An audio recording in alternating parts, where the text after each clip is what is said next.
Let's start.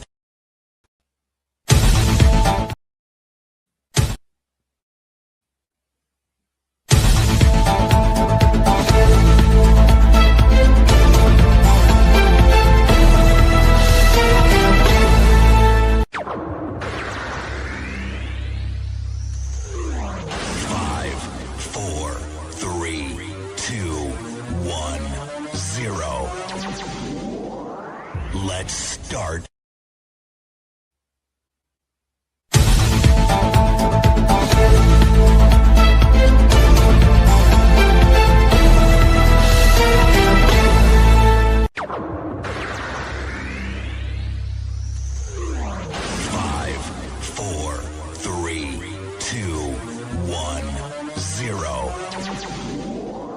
Let's start.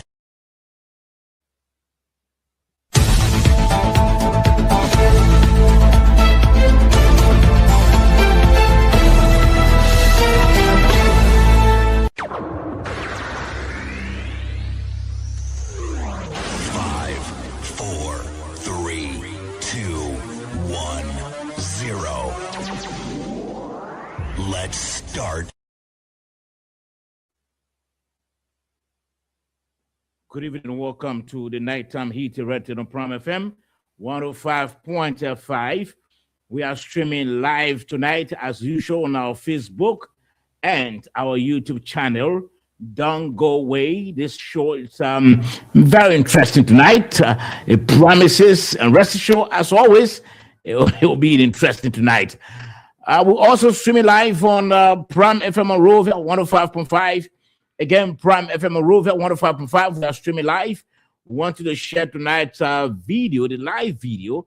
Kindly share so that your friends, your relatives, your loved ones, your partners can also follow what's happening tonight on the Nighttime Heat. This is your only unboring talk show. Our panelists are coming in gradually. Already we have Mr. David Benedictus Rasmus Namutabe, and we also have Mr. Desmond Wion. I'm sure shortly we'll have Mr. Josh Kennedy. Josh will be in, and our lawyer as well, Edwin Famole, also will be on the program very shortly. But in the meantime, let me just acquaint you with what is coming up tonight on the program. Well, few hours ago, Deputy Speaker Thomas Fowler somersaults. He came down on Banner News to apologize to Speaker Rachel Cohn for making condescending remarks against the Speaker publicly.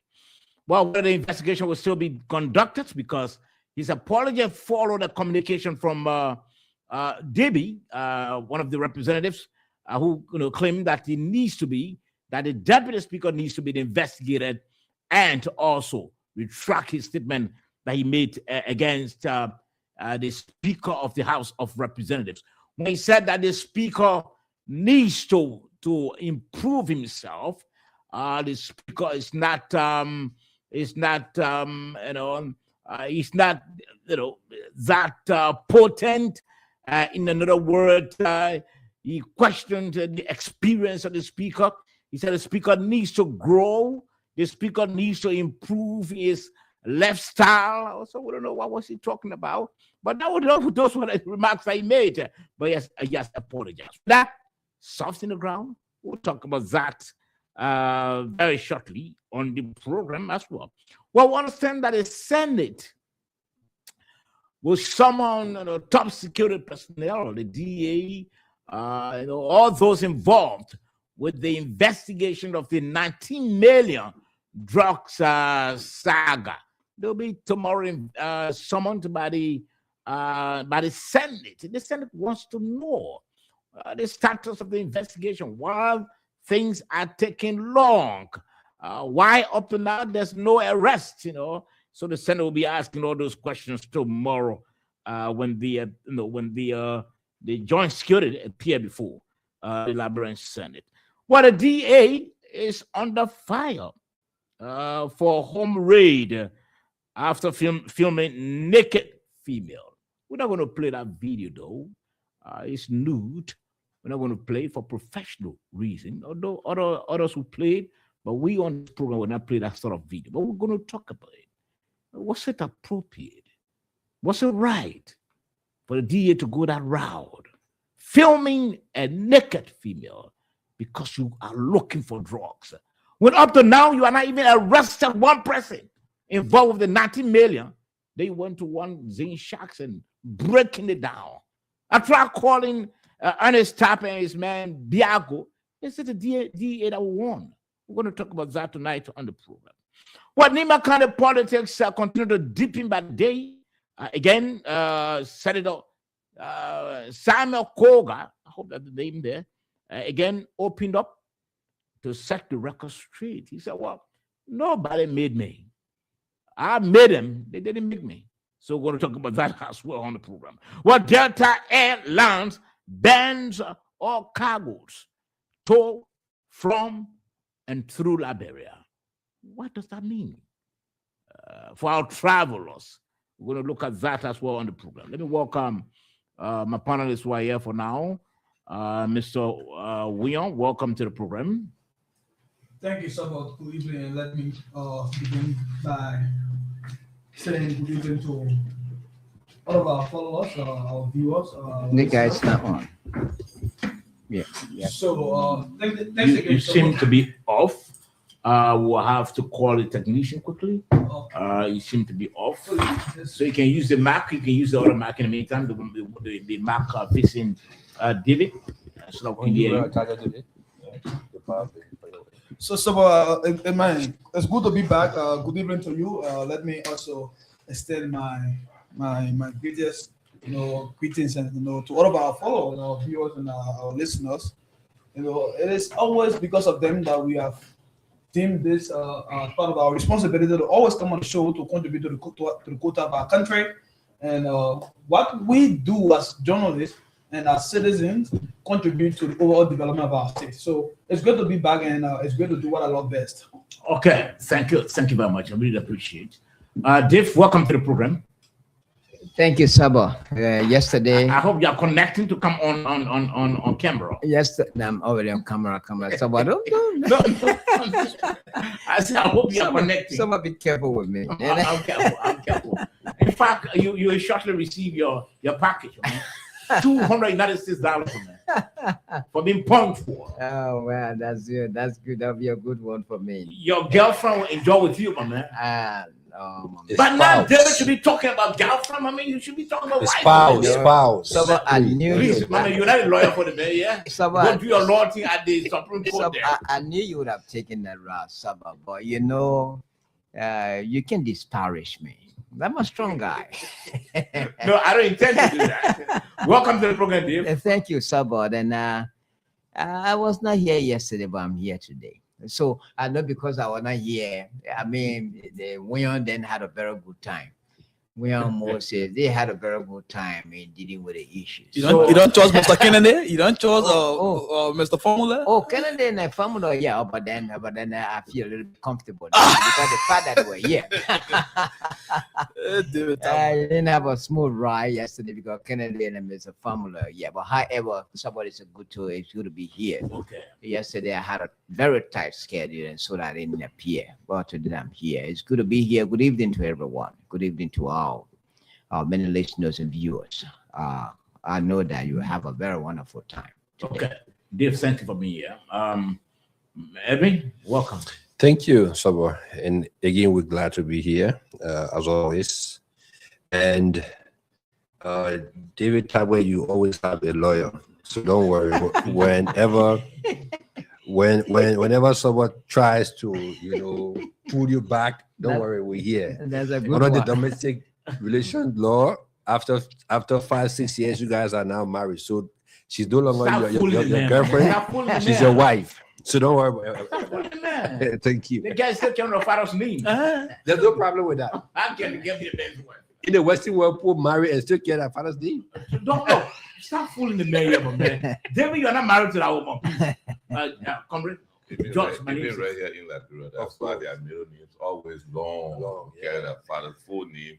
in case of anything, we will not drop I know you support that. So yeah, because it's all part of the apologies list.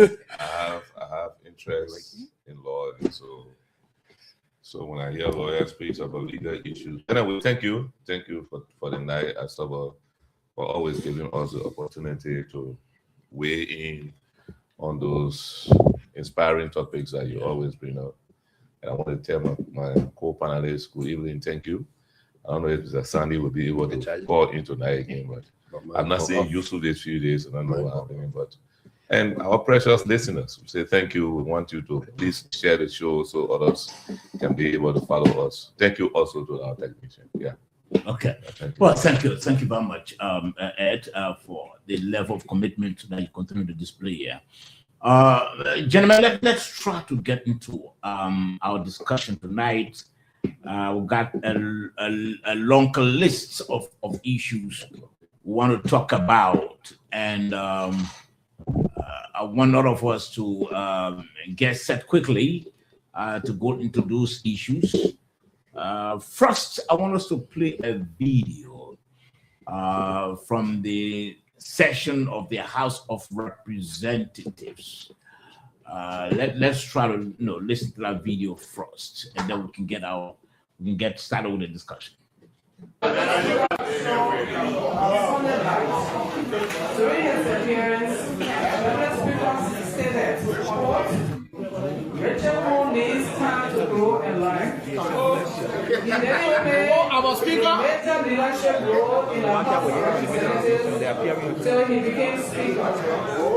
There are reasons he needs to change some of his attitude and lifestyle. While he enjoys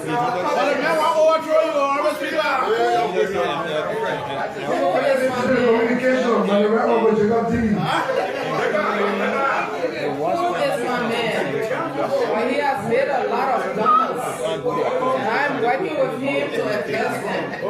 He is learning, and I hope he thinks things quickly. Such a statement made in a public forum has a propensity to denigrate the House of Representatives. The Speaker of the House and for his deputy to make comments that reduces his leadership ability, places the entire House and its members at the mercy of public ridicule.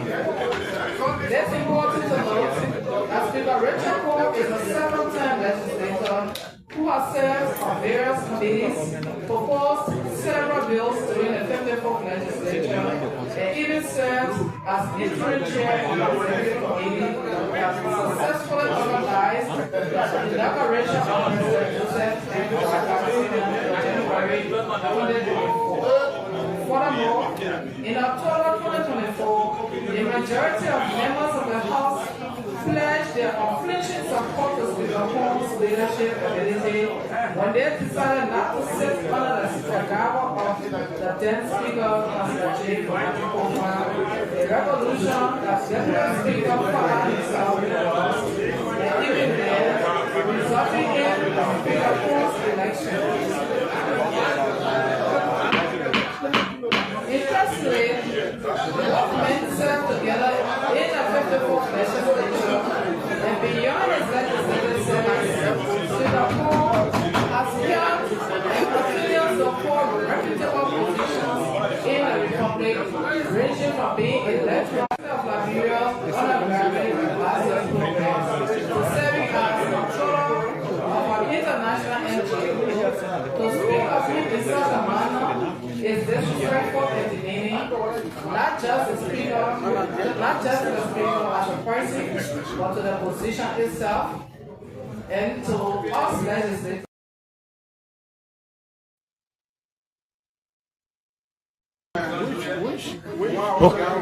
Thank you, Honorable Speaker. Honorable Co-Presiding, distinguished colleagues. I will listen to the reading of the communication from Honorable District Number 3, Grand Chida County, Honorable Chida Sidini.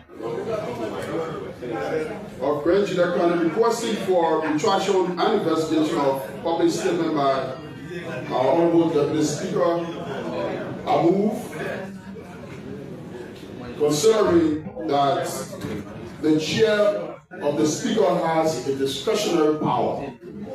I move that this communication be sent to leadership, asking the Speaker to take steps,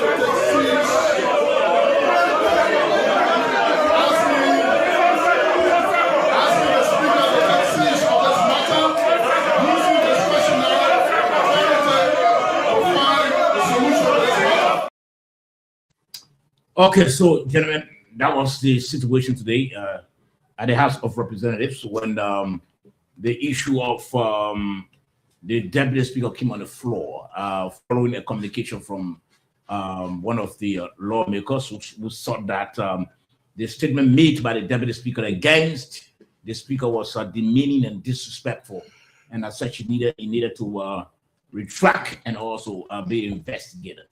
Well, few minutes after the session, this is what we saw on trending, and we heard also on a local station. The Deputy Speaker Thomas Fowler retracts his Spoon Talk comments against Speaker Rachel Nambwe-Kong and apologizes. In quote, I've been informed through today's agenda of the Honorable House of Representatives in session of a communication from Honorable Jacob Dibby, representative of District Number 3, Grand Judah County, requesting a retraction and investigation of a public statement attributed to me during my appearance on Spoon Talk on Sunday, June 28, 2026. I wish to state clearly that my comments on Spoon Talk regarding my friend, Speaker Rachel Nambwe-Kong, were made in good faith and without any intent to mislead, malign, or undermine. I hereby retract it and offer my sincere apology. Speaker Kong and I share a long-standing personal relationship that predates our current roles in the Honorable House. I value that relationship deeply and have no intention of doing anything to jeopardize the mutual respect and camaraderie between us. Now, gentlemen, this Deputy Speaker made some comments that have been on social media, mainstream media, about the Speaker of the House of Representatives. And let me quote some. He said the Speaker needed to grow. In another word, the Speaker is a baby. He doesn't know what he's doing. He needed to grow. He further said that the Speaker needs to improve in his lifestyle. And the Speaker needs to improve also his leadership ability. In another word, he was trying to question that the Speaker doesn't have that leadership ability. And so his statement claimed the attention of Honorable Debbie, who wrote a plenary asking that the Deputy Speaker retract and also be investigated, because what he said was demeaning and disrespectful not only to the Speaker, but to the entire body. Finally, the Deputy Speaker apologized. Let me begin with you. What's your reading, Mr. William? Well, I think yesterday we spent a very long time on this entire conversation surrounding the assertion of the Deputy Speaker, and there was one thing that Metin was that there is no way a certain Deputy Speaker will refer to a certain Speaker in a manner in which Honorable Thomas Fowler did. I don't want to sound monotonous, right? But the fact of the matter aspect, what is happening currently with the House of I believe that the apology being rendered may not stop the investigation, because in the communication sent to the plenary, there are two things being captured. One, that the Honorable Deputy Speaker retract the statement. Two, that the House investigate to know as to whether those claims of the Deputy Speaker, whether they can be substantiated, whether they are authentic, and if there are traceable evidence to what the Deputy Speaker said about the Speaker, maybe the House could take another action. So yes, again, I apologize. That just being one. That is one one aspect of the communication, and I still believe that the House might likely go about investigating his statement made on the radio about the Speaker. Yesterday I said, just to emphasize, I said the Deputy Speaker section could also undermine the credibility of the House, because the man who sits at the head of power, who is the Speaker, if he is being described in such a manner that the man is inexperienced in the word of the Deputy Speaker, and then the Deputy Speaker they said it in good faith. Is that good faith? Go on public radio and make a wide range of allegations about technically your boss, because the Speaker is his boss. Technically, I know constitutionally they are equal. They were elected by constituent, and they got to be heard. But however the case is, in administration, he is the superior. He is the subordinate to the Speaker. So he should always watch the choice of word. Okay, let me hold you there. You got a video there? You got it now? Okay, let's try to do a reflection. Let's play this tape so that those who are listening maybe within a year can also hear and know what he said. And then the graffiti that also follows before his apology came today. Let's listen. I think, to be honest with you, I like Richard Coon, like our working relationship, but I won't shield him up when it is wrong. What I would do is that's why I'm right in the back to always firstly give him the support, give him pieces of advice. Richard Coon have never played leadership before. He was fortunate to have been here. I think it was 2017. This is his second term. Richard Coon have not played major leadership role in the House of Representatives till he begins Speaker. So I believe he needs time to grow, time to learn. He's an educated guy, but it's different. The academic is different from total leadership in terms of performance in leadership, especially to where he sits. Sometimes people are carried away. People get involved into things, knowing it or unknowing it. And I think he needs time to grow. That's why I'm always there to talk to him about. There are some flaws, there are some mistakes, that any other leaders would do, like myself. But I think it's not equated to say he should not be trusted with leadership. He must improve, yes. There are reasons he needs to change some of the attitude, his lifestyle, yes. But I think he's a good guy, and we can work with him. He can be a better guy if he decides to be a better guy. All of those things that happened in the last 1 year, he needs to improve on them. He needs to develop himself when it comes to the public image. Apart from the politics, people accuse people. But having some of those things that we see with visibility, I think it's not good for him. And I think my brother should learn from that and let him improve. But I think he enjoyed our confidence. We should give him opportunity. Okay, so Dave, he said that, and today he fell on bended knees to apologize. Let's hear from you. You're reading. That was what just listened to is about matter of biting and blowing. Bite and blow. I mean, he's been realistic, and the fact that he has apologized means that I would describe that as cowardice, because it's something that you're meant to say. It's something that's realistic about Richard Coon's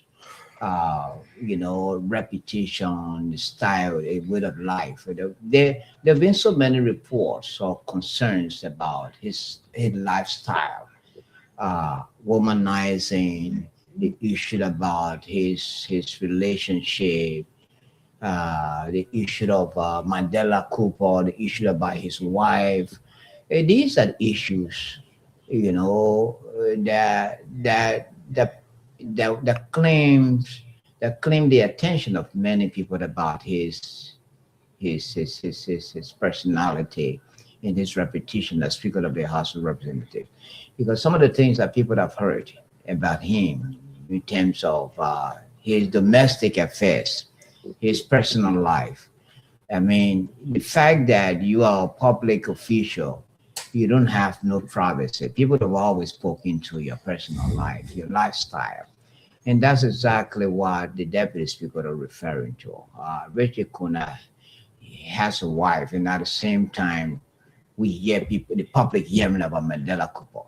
So there's an issue of morality, and that's the issue the Deputy Speaker is talking about without mincing the words. I'm surprised that he has come out to apologize. I mean, that shows that he's not a brave guy. He's not a courageous guy. He has some fear. He's not bold enough, because it's with that boldness that he spoke his mind about Richard Cohen's lifestyle. But now at the end of the day, he succumbed to pressure by apologizing. And that has taken away a lot for him as Deputy Speaker of the House of Representatives. That has taken a lot for him. Okay. And if he meant well, yes, of course, he was realistic. And there's nothing wrong with questioning your boss' reputation. There's nothing wrong with critiquing your boss. Not because he's your boss and he's going the wrong way. You should not talk about his lifestyle that is unrepresentative of the position he holds as Speaker of the House of Representatives. Okay, now hold it. Evan, before we come to Moses, who's online. Yeah, so I still maintain my comment yesterday that this was an honest advice to a friend. Yeah. Wherein the speaker was not being, the deputy speaker was not being in any way insultive to the speaker. So himself. why did he apologize? I'm coming at Chief. Oh, okay. So there are times wherein we speak to each other, and maybe the way I speak to you, you feel offended, but it's not an insult.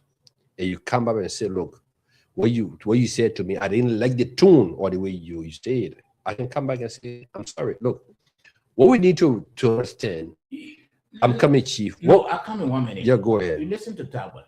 Very well. That was what he displayed. Is an act of cowardice. Cowardice. It's an act of. That's Tagwa's opinion. That's not my opinion. I'm coming now, comrade. Yeah. I'm coming. Yeah, go ahead. Do you agree with what I was saying? No, I don't. I don't. So how do you describe what he did? And that's why I said. That's what I said. That's Tagwa's opinion. That's not my opinion. All right.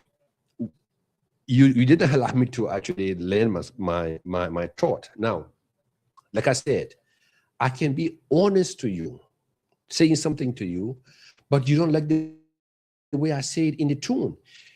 I can come back and say, okay, if you don't like what I said to you, I'm sorry. But I feel in myself that I was being honest to you. What we fail to realize is that the legislature is a political house. And there are clauses in the constitutions that gave that body the right to remove their colleague with a cause. So if another colleague come out and say, I didn't like the way Famula spoke to the speaker, so therefore Famula should be investigated, and people want to make it as an issue, Famula will come up to apologize and say, look, my thoughts, and in the reading, in what you read, it's clear that his thoughts were genuine. He worked with this guy. He know him. He's a brilliant guy, but he thinks he needs to improve on certain things. However, what it would have cost him, since that he said it came a long way, what it would have cost the deputy speaker to go behind the scene and speak with his colleagues. That's why I said yesterday we only listen to the portion that Thomas Fowler was explaining. We did not know, or we did not hear the question that was asked him about the speaker. You did not hear the question that was asked. He just didn't get up and just started talking about the speaker. The point is, let's not spill milk now. Yeah. But let's not go there. Thomas Fowler has apologized. Of course. Does it show that he's a coward? No, it doesn't show that he's a coward. Let me hold you there. George. What's my question? Your question is, What's my question? you listen to Thomas Father. That's a fine one. Listen to the reading I did about his apology. And this was a man who, braggingly, openly, on the public radio, spoke in a manner that didn't go down well with his colleagues.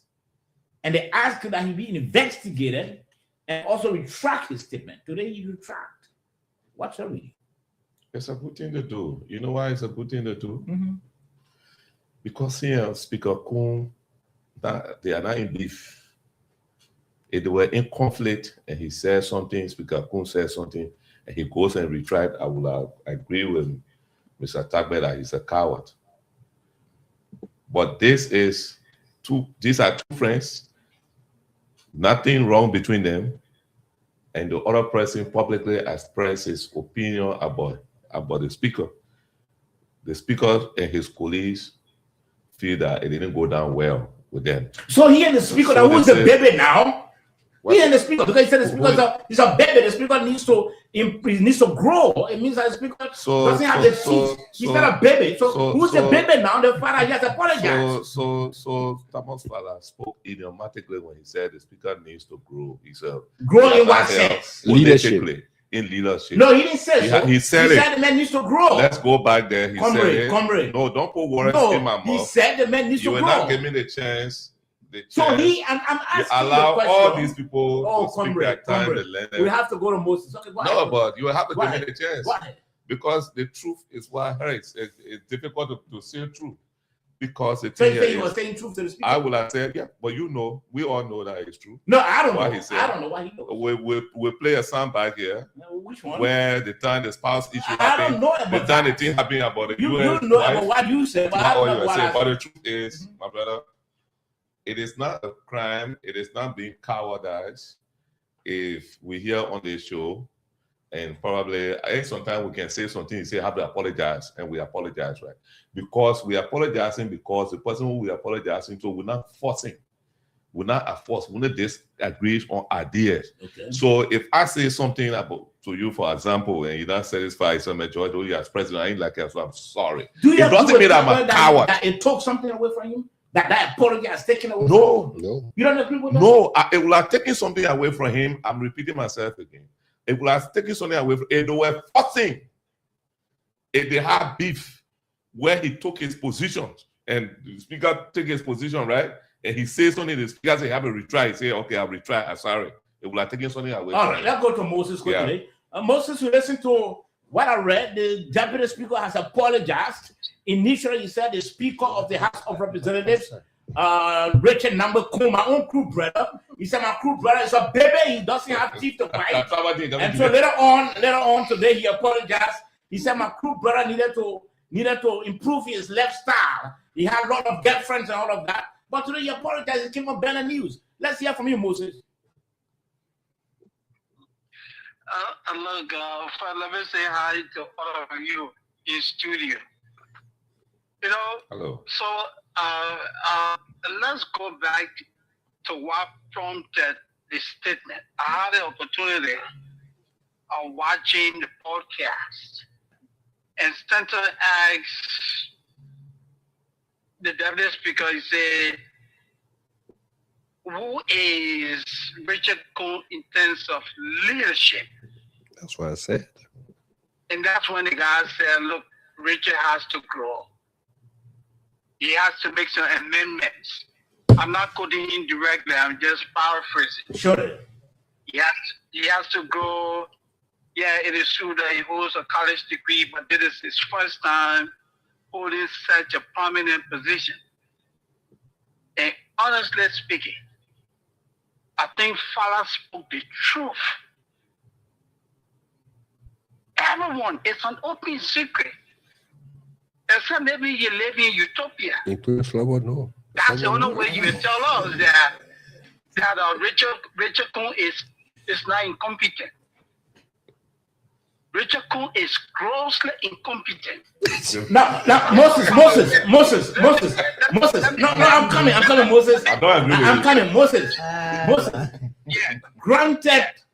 Granted, the speaker needs to grow. Granted, Yes. he needs to improve his lifestyle. You think that was the appropriate platform for a deputy speaker, a man who claims that he has a long years of a relationship with the speaker, to go and denigrate the speaker?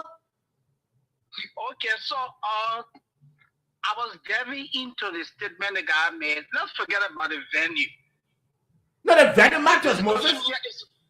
No, some of the discussion here is not the venue. The discussion here on is the statement that he made. No, the venue matters because the venue created a public disgrace for the man. You know what it means to go and speak on a national radio and say Moses Sandy needs to grow? That means you are a baby now. So he and Speaker Kun, who's the baby today? When he came down on Bend the News. So that's what I was speaking to. You know, look, the deputy speaker spoke his mind, which reflects nothing but the truth. And what I have problem with is this guy said he was being honest. He would have come to say, hey, Mr. Speaker, I apologize if you felt offended by the way I spoke. However, I stand in defense of what I said. But it's the deputy speaker wavered today. He crumbled. He gave in to political pressure by retracting his statement. How do you come and make a profound public statement which reflects who Rachel Kun is? Because look, you need to go. You need to make some amendments. Everything this man said reflect nothing but what? The truth. He turns around and comes back. He said, oh, I retract my statement. So the question I'm asking you now, Moses, who is the baby there? Who needs to grow? Is it Rachel Kun or is it the deputy speaker father? The deputy speaker. Fine. He needs to grow now. Because it's not man enough. He's not man enough. He doesn't stay in defense of what he says. And so we should even begin to take a closer look at Fala. Okay, so let me begin. Let me ask you. Let me ask you now, Moses. Let me begin with you. No, he's just a real big. He didn't name myself. Moses, let me ask you the question. I begin with you, and I'll go around the table.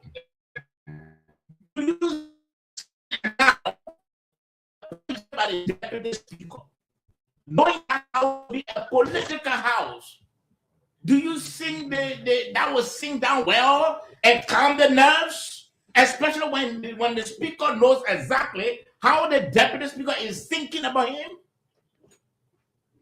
Well, look, I can tell you this is not going to create any political problem for Fala. They will resolve it. The man has already apologized publicly. Rachel Kun will use that as a trump card. Look, the man apologized, the man rejected his statement, and they will move on. I don't see no trouble here. You sure of that? But today, I'm telling you, you're in Liberia, and I will follow. Let's continue to follow. I strongly believe that the guys will move on. After popular disgracing the speaker, they will move on? You think so? Let's forget about it. I don't want to use the word disgrace. Okay, you know, after publicly insulting the speaker, do you think they'll move on saying you don't want to use disgrace? Let's use insult. You're still not insult. I would not even say he insulted. What he said is what? Did he lie? He lied. Because if he didn't lie, no, I'm coming, Moses, I'm coming. You asked me a question, whether the deputy speaker lied. He lied on the speaker. Yeah. Because if he didn't lie, he would have stood in defense of what he said. Yeah, because apology means guilt. If apology means guilt, no, you would have stood in defense. No, please, 1 minute. I'm not talking to you. No. Moses is on the line. No. Okay. So look, guys, my wavering, that has now given Rachel Kun the weight. But if the guy had come to say, look, Mr. Speaker, I apologize if he felt offended by what I said, I'm very sorry for what I said. However, what I said, I stay in defense of that. People will hear follow. Again, let's go back to who Richard Coon is. Richard Coon doesn't know leadership. No, we're not talking about that. No, Moses. Why you want to talk about that? No, I think Moses. Moses are What are you talking? Moses, Mama, please, you are not on the floor. Moses, we are not talking about whether the speaker knows leadership or not. I'm asking you the question. Do you think what the apology made by the Deputy Speaker Father, do you think that will calm the nerves in the political house? Obviously. Okay, let me hold you there. Now, let me come to you. So just before answering the question, in communication, you got to understand the pattern of communication and the motive. Surely. I'm able to believe that yes, the Deputy Speaker might not probably have any negative intention, or he doesn't have a bad motive of the speaker, but Sabo, saying the right thing at the wrong place makes it wrong, obviously. Are you understand? This issue about the Deputy Speaker making claims about the speaker, it is quite administrative. Even if he was asked, just as he was asked at the talk show host, like, oh, how can you, who is Richard Coon in terms of leadership? So, based on the proclaimed experience of this Deputy Speaker, there would have been a more strategic response other than the manner in which he responded to that question. That was highly denigrating. And one, like I said, his apology will in fact give more reason why the people should investigate the entire thing. Again, this is why. You think he got intention to unseat the speaker? That I don't know. It could be whoever could think for him, or he could better think for himself. But what I do know, and because I can say on the show, the fact is, if he can claim that the speaker is a baby, the speaker doesn't know leadership, the speaker needs to learn, then it means that he's saying, let's remove the speaker and put me there. Technically, because the thing is, you are the next to the man. So obviously, if you come to say the man is immature, the man is politically, declined, he doesn't understand the basic, workings of being a speaker, then you claim to be the experienced lawmaker, you are projecting yourself to be the better option. But this is another sad reality about his whole assumption. Now that this Deputy Speaker has apologized, it will give the folks from the horse is politically intense. It is politically intense, and everybody can acknowledge that. So it's going to give the folks there to say, look, now that God, one thing is that his apology cannot undo the damage it has caused. Surely. So that will even agitate the people in the house. The man go on the place there, he said, "Oh, that thing, he have spewed the man reputation in the dark, or better say in the drainage," and then he come out to just open, no, distribute just 2 paragraphs of apology. You think that can undo the damage he has caused? We'll show the transition now, Dave. You think when Speaker Coon is sitting and Deputy Speaker Fala is coming, you think he needs to have his eyes open and not to close his eyes because he may be on threat now from Deputy Speaker? Well, that question is too complicated for me to answer. Okay. But what I can tell you, Salbert, is that, look, Deputy Speaker's statement was deliberate. It's a perception he has had about the speaker quite a long time for the speaker. That the speaker is a baby, and he has for long been looking for the opportunity to express himself, how he sees his speaker, and that is exactly what he expressed. That the speaker needs to grow. It's a statement that well calculated that he made. He said, I will express my feelings. And no matter what happens, if the time comes, I will just apologize. They have London lawyers there. I would just apologize, and that's it. And the fact that the speaker, as far as I'm concerned, as far as the speaker is concerned, he's happy that Richard Thomas Fala has apologized.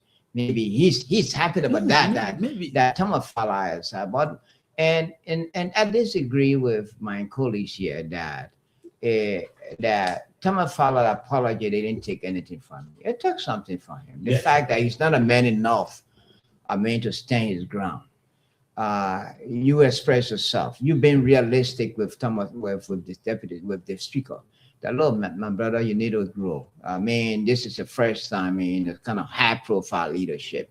You need to grow. You're inexperienced, and there's a need. That was how he was talking, man. So that was not it. Look, being realistic. Look, someone who lost you is the one who tells. Go and set it behind the scene, man. Sabo, anyone. Don't go public. Sabo, anyone who loves you tells you the fact. Take you the fact in the face. And yes, in the public. In the private. It's a people, and I disagree that the radio was not the best place to have expressed that. That was an opportunity they had to express that, to express his feelings about Thomas about the speaker. Yeah, Moses, I'm coming 1 minute. So it took something from Thomas Fowler. He's not a man enough to stand ground. And what he said, well, be realistic, because he said it. Whatever he says is not different from what we've heard in the past regarding, the speaker's lifestyle. Okay, we're not going there. Let's hear from Moses quickly.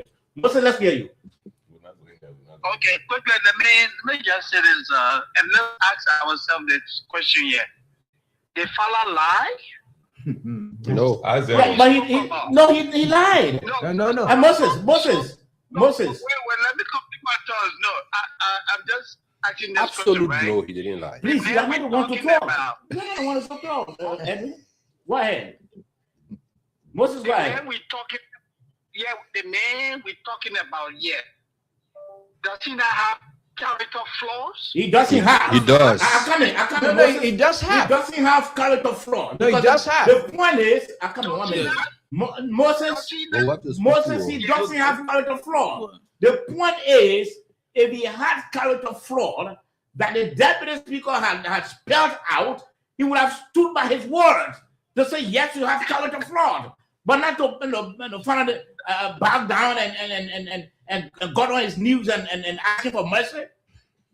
Yeah, and that is where the deputy speaker dropped the ball. He dropped the ball. It was so simple. He's not a politician. He dropped the ball. There was no need to apologize. No need to retract your statement. You can apologize, but do not retract your statement. Because what you say is the truth. It's not the truth. Let me hold you there, Moses, and go to Edwin quickly. So that's the last round. So I think it would be better you guys establish this whole crew defense force. Because for you, when it comes to your Kingsmen, I see the energy in you to defend them. Moses Sunday asked you a simple question. Did Thomas Fowler lie? And I said he didn't talk the truth. And he said, no, Thomas Fowler didn't lie. And I said Thomas Fowler didn't lie. And I did not see. I provided a reason why Thomas Fowler was not saying the truth. Which If he was reason? saying the truth, Oh, he should have stayed by his word. But the fact that he came down on bed to ask for mercy, it means that he was not saying the truth. But then you don't understand. He was just concocting something. But then it means that you don't understand politics. I do understand. And like we keep saying to you, I can say something to you. I can say something to you. Let me tell you something. As a politician. No, now come here. For you to be well respected, well honored. You gotta always stick by a word. Stick by the word. No, You they're not politics. No, they're not I politics. come on and say, That's not politics. No, come here. Politician flip-flop. You said the man is a Politician baby. He said the man flip-flops. is a baby. The speaker's a baby. The speaker needs to, they at the end, they come and apologize. That was an idiomatic expression. Okay, let me leave it. I'm not finished yet. No. No. You took my time to explain because you want to defend your crew, brother. But let's be realistic here. You know that I don't know my crew, brother. No, I will not call you. But never come for Sana and for Sana. What I say your crew, brother. I'm not saying who. But listen, comrade. No, Can comrade. you allow me to speak? No. You're taking my time again. You're accusing me. Let me get on the defense. Will you give me time to speak when you finish? So No,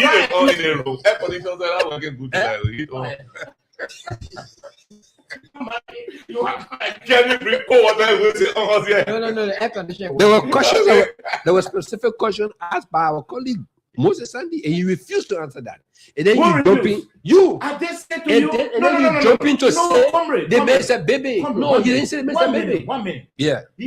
Moses asked, what someone's father said about the speaker, whether it was not true. I said it was not true. Because if it was you true, honestly believe that is not true? No. You honestly believe that is not true? Honestly believe. I trust the speaker's ability.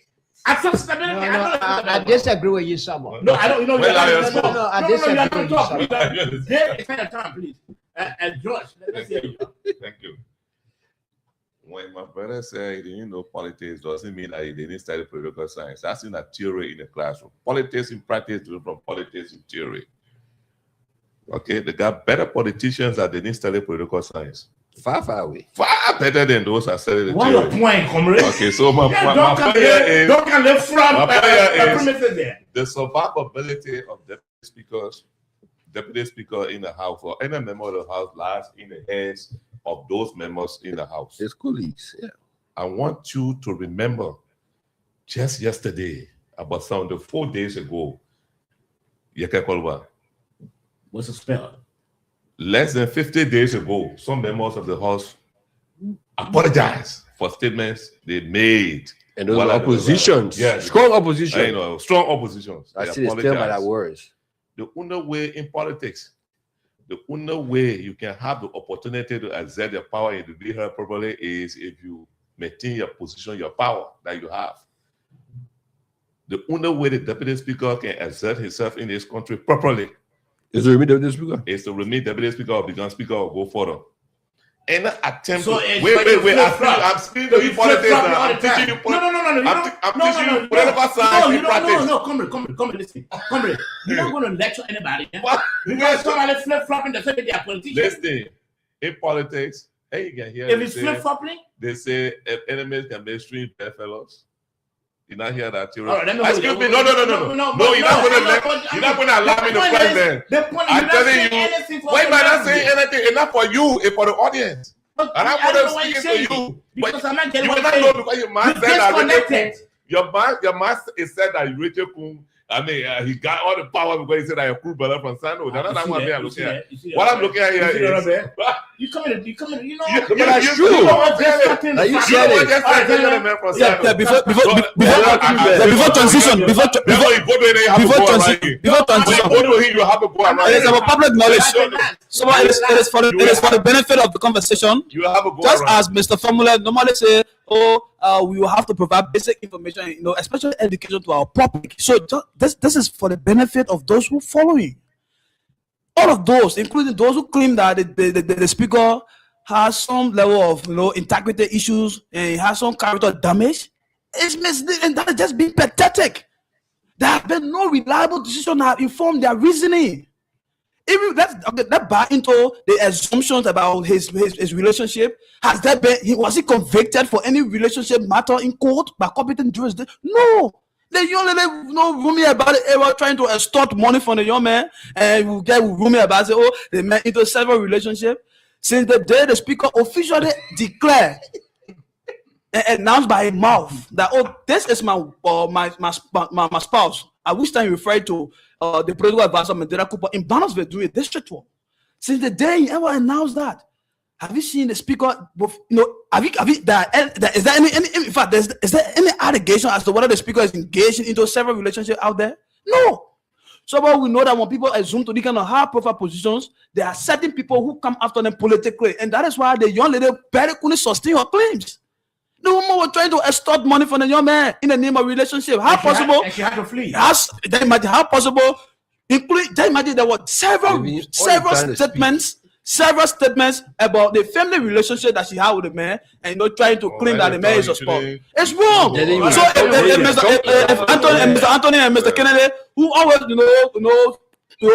talked about we need to provide education, and they should know about this. That you don't come on the show and be talking about quoted allegation from another person that cannot be sustained by facts or substantiated. No, let me go there. Let me go to Moses. It's wrong. You'll come to us. I'll come to you. Don't worry. I have good defense force girl coming this. Go ahead. Moses said yes. Look, quickly, guys. I just want to talk to my younger brother, Des. Tell him. Therefore, you are a journalist. When you speak, people respect you. And you're telling us that you live in Liberia, you don't know that this guy has character flaws? What are the character problems? Somebody will say the man love. Are you not aware that this man could not with his sister to defraud the U.S. immigration system? No, Moses. You don't stop Moses. That Moses. Don't stop Moses because I want to do this. We didn't want to talk. Who will talk? Moses, I come in 1 minute. So let me speak. This cannot be substantiated. There is no evidence. So as a result of that, we can't no evidence against it. You will not going to pause Moses on this topic. No, but you can use the platform to spare allegation about. You can use the platform to spare allegation about somebody. We didn't want to go It into can be detail. substantiated. You can use the platform to spare allegation where you can sustain. They all on international wires. Are there evidence that he was negative impact on his character in the legislature and now the house? Gentlemen.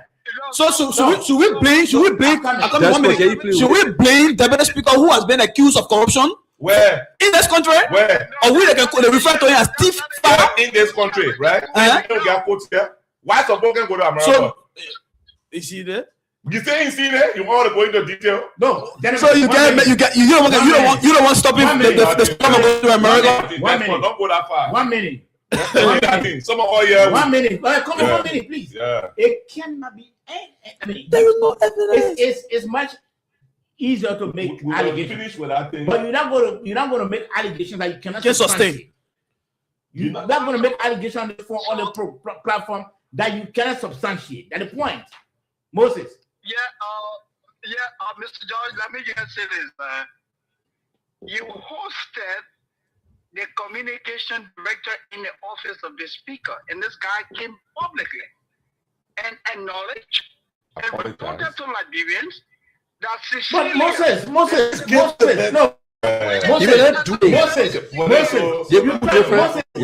trying to skew, no, Moses, 1 minute. Moses, 1 minute. You trying to skew this whole discussion here. You trying to skew it. We are talking about the apology. No, Moses, 1 minute. Moses, you and I agreed on several occasions, but this time around we disagree. Moses, you trying to skew this our whole focus here. No, I come in.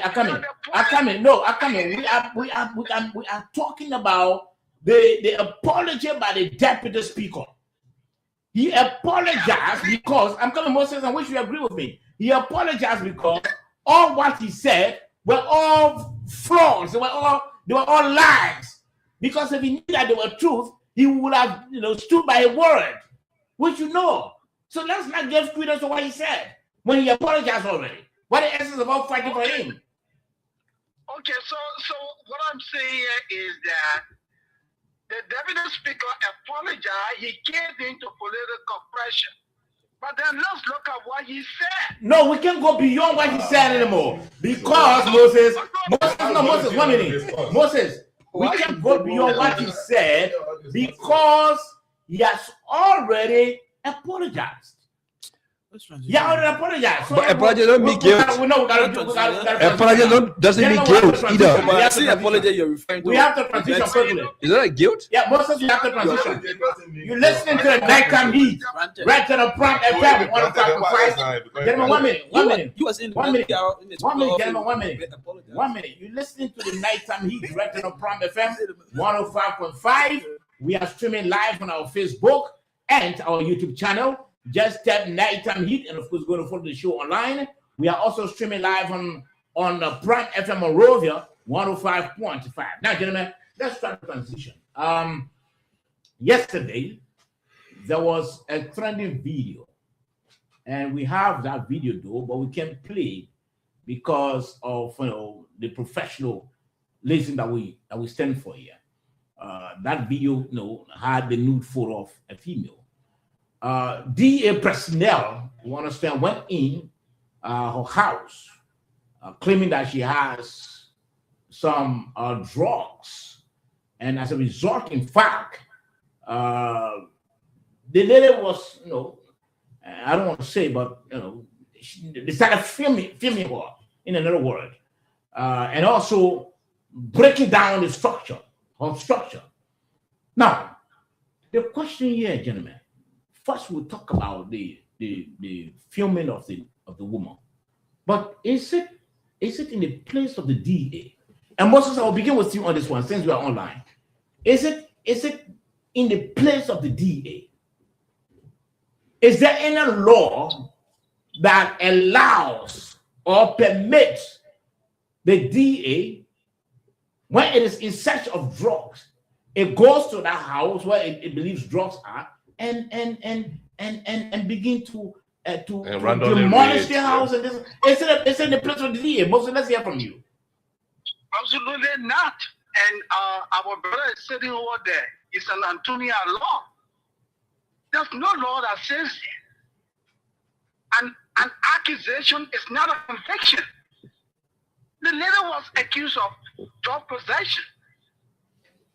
Nowhere in the world that someone accused of a crime or accused of drug possession, law enforcement go in and begin to tear down your property. Nowhere, even where I reside in the United States, when you are driving and there's any suspicion that you have drugs in your vehicle, the police will pack your vehicle, they will get the canine dogs, they will come and smell your vehicles. It is established that you have drugs in there before law enforcement will take the drugs. You will be arrested and that vehicle will be towed. Then I'm going to set your vehicle on fire. It's not that. Look, we have to be a country of laws. And let's put this on the lap of our brother. He's the lawyer. Let him better educate our people. Was the action of the LDA right? Mr. Family, can you take on this, my brother? Let the people listen to you. You are the lawyer. You know it better than any of us here. Thank you. Okay, Moses, thank you. Comment before you come in. So, brother, Moses is 100% right. There's no law that grant any law enforcement officer that they can just walk into the house. First of all, before even a law enforcement officer goes into to search a property, there should be a search and seizure warrant from a court. Now, the only reason why they may not do that if they are in hot pursuit, maybe somebody committed a crime and trying to run, or the person is at a flat rate or so. But with what happened yesterday is totally, absolutely against the law. And I think the officers that were involved in that needs to be reprimanded, because I saw the video. It is not only dehumanizing, but the fact that that particular video has gone on social media, it could have some kind of negative effect on the individual. And I could see that apparently she came from the bathroom, came from taking bath. I think there was another lady standing in front of her with uniform, trying to stop them from filming, and then they were still breaking down the home. Can you imagine that? However it is, in as much as we all are against this whole issue of drug in our country, but there are process and procedure to go about it. You don't just go about just breaking down people's structure because you believe. Your belief is not evidence. Not because you believe that, this person driving a car, so there will be drugs in there. No, you have to search. If you search and find it now, then you have the evidence there. And you see, that's why many times these guys go to court and they don't win procedure. When you go to court, the court is looking for evidence. You don't just wake up and say, because somebody in this place smoking marijuana, it means that people here selling drugs. And then you just come one morning with a bulldozer to break the place down. No. That's absolutely wrong. There's no law that is going to back you for that. Okay, thank you. Let's hear you on this. Yeah, so for me, I'm going to be clear on this. I will not sit on the platform and categorically condemn. I also better still deny the fact that the DA does not have the right legally to invade homes.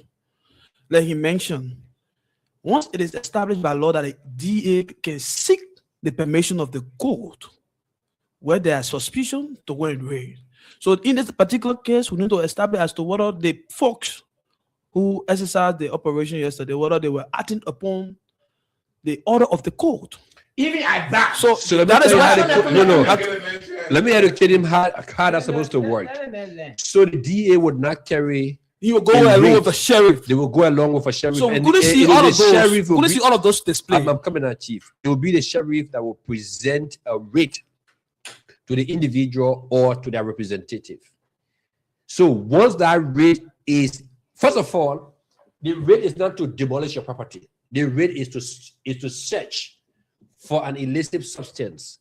So in fact, the law said that the raid should be specific as to where they are going to search. So you don't come to Prime FM to say you're coming to search the entire Prime FM vicinity. You're coming to search Prime FM studio. You come to Prime FM studio, you search. If you don't see it, you walk out. But you are not supposed to search the entire Prime FM. So the law is very clear on that. So yeah, I wasn't flying. Anyway, I was saying, you asked a very specific question as to whether the DA acted legally yesterday. And I said the DA can act legally provided if they have obtained permit from the court. I know the formality you talk about, you got to go along with the sheriff, all of these things. I don't want to assume that this thing happened or it didn't happen. What we saw a fame of a young lady being demoralized is what we saw. Whether there was a sheriff who presented a raid before the fame. Also, Grant, I come in. Let me tell you also what we saw. We saw the homes of the woman being demolished. Did you see that? The video I saw, apparently it's a different section of the video you are referencing. But what I saw folks of officer moving in the house, in the room, trying to put apart the luggages and all the stuff in the process of a session. What I didn't see was the fact that to say they were breaking down homes. And you didn't see them filming. I also saw that, and that is that right? No, that can never and will never ever be right. So, Liberia is a country of decency. Women's dignity is one of the core values of our society. So we were not. But the DA is breaking that down now. Before you want me there, I want for I realized that today the government tried to make some position statement on this, and the reason why I don't want to talk a whole lot about this, the LDA have not come out to issue any position about this. The Minister of Information said the first thing the LDA is trying to authenticate the video to trace those to know as to whether they were officers who are in the employ of the LDA before they can come up with some of these, preliminary findings before subsequently issuing a statement. I think that is responsible enough. So since that is the case, we look forward. So the DA doesn't know all its employees. Is that why you're saying to us here? It's and they started and Biago. It's hard to defend. We are in a country where we also we are in a country. Are you saying that we are there's a possibility somewhere? And remember, we are in a country where impersonation is on an increase. But Chief. Impersonation is on an increase. How long will it take them to identify those people? So that what the investigation is ongoing. Let me hold you there. It started yesterday. Well, the part of the matter is that first of all, it has to be established. It has to be established whether those who went to that particular house or premise were DA officers. That's the first thing. And I agree with William that there's a possibility of people impersonating.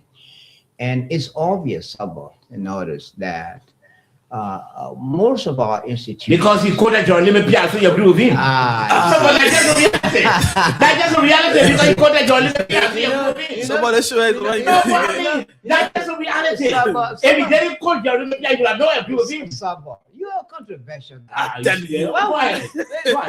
So because he quotes Jeremy Piazza, I'm agreeing with him. Yeah, you agree with him. That's it. So why you always think that you're back in the past with the why Ministry you of always Information? think that anything about the Information Ministry, then I agree. Yeah, because you're an agent of the ministry. You're an insider. Saba, you're wrong. You're wrong. The first thing is that I'm saying that Saba, look, first of all, I understand there's an investigation ongoing, right? To establish what must have happened. And the thing is that, first of all, the investigation will establish whether those who went to the home of the lady were actually DA officers. Because it's obvious that people impersonate. And even as police officers and all that, we've heard. So how long would that take the DA? So 3 days, 4 days, 5 days? The video was been training, I think, almost 2 days. Investigation takes time. Saba, let me just throw in before you come in. Yeah. If we're trying to insinuate that these could be people who are impersonating, then there's a danger in our country. Thank you. For this to happen broad day in the presence of other people, for people to impersonate as agents of a security apparatus to break down people's homes, then it means that we are in a serious security race. Let's be realistic about that. We've been living with people impersonating, not just the LDA, even the police. Not at that level. So, Mr. Not at that level. On a broad day. Not at that level. Yeah, you are. You and the Councilor Anthony Love have created an impression that impersonation only takes place in a day and not in the night. Is that it? No.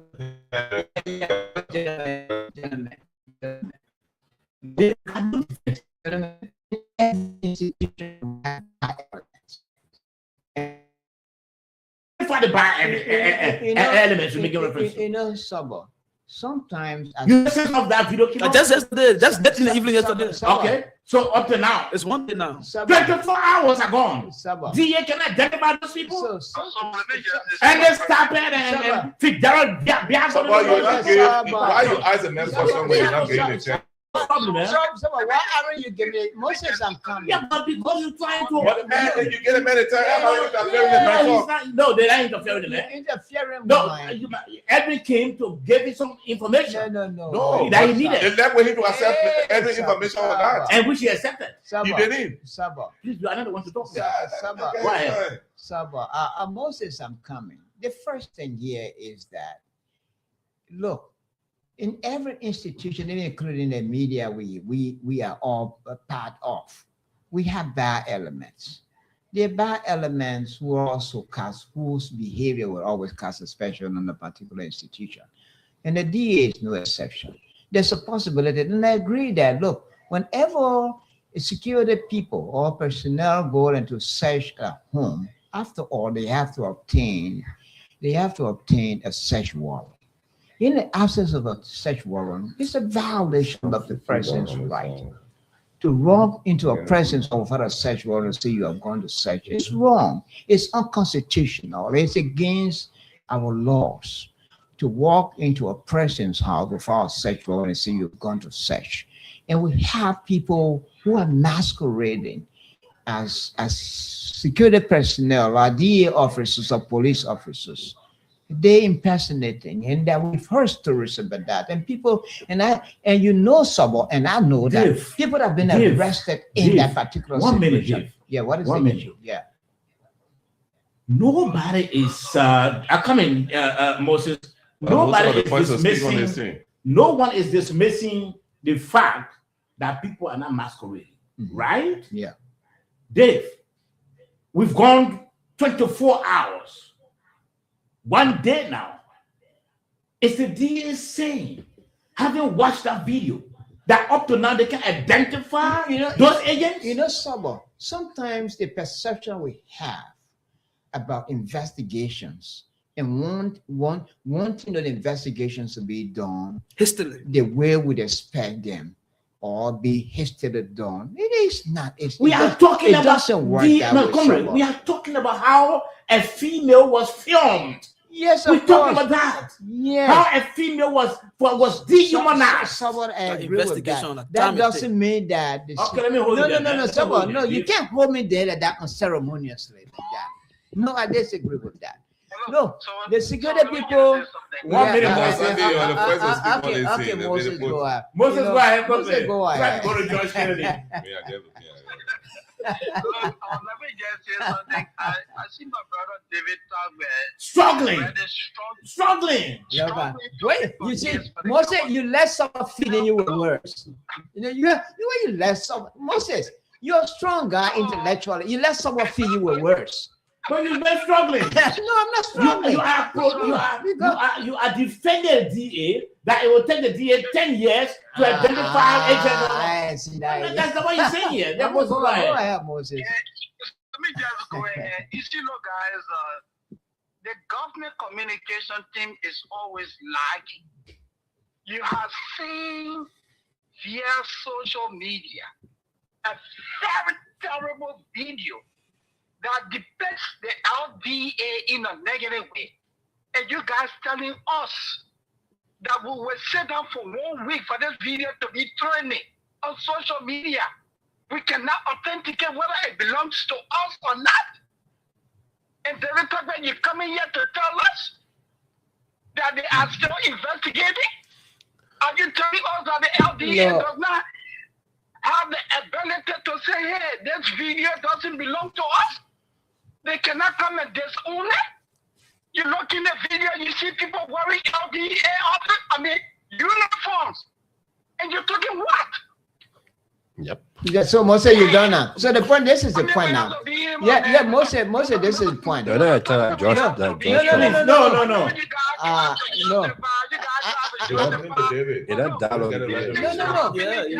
man referring to me. Yeah, Moses. Look. No. Let me tell you, Moses. We're in a.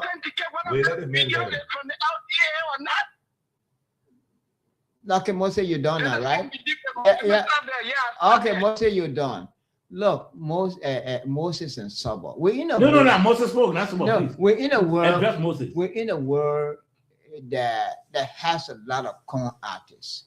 There's a possibility of people taking LDA uniforms and wearing them and pretending to be DA officers. We've seen that. You heard about the Trojan, David, you are saying repetitive. No. So the point is, David, we agree that people do take uniforms, fit and all of that. But the point of the matter is this: is it going to take the DA more than 48 hours to identify the some of the investigations? The investigators. No. I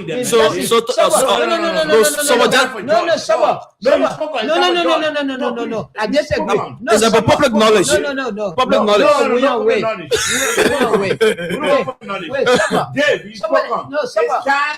Somebody problem here. No. Let me just 1 minute. Give me seconds. The first of the matter is that some of the investigators have to be meticulous to get the facts, the actual facts. It's not about investigating to come up with results to please someone judge and people who want how the investigation. Let me ask you a question. Ask me the question. You were at work. I'm just trying to draw an analogy. And I will be a perfect analogy. Perfect one. You were at work, and a group of kids in your community, they did something that was totally unacceptable. And somebody called you, oh, your son was part of those who were involved. We got a video here. Dave, they sent the video to you. But it takes more than 5 minutes to identify whether your son was part of it. It's a weak analogy, man. Very weak analogy. Weak. Someone just before going to Mr. Kennedy.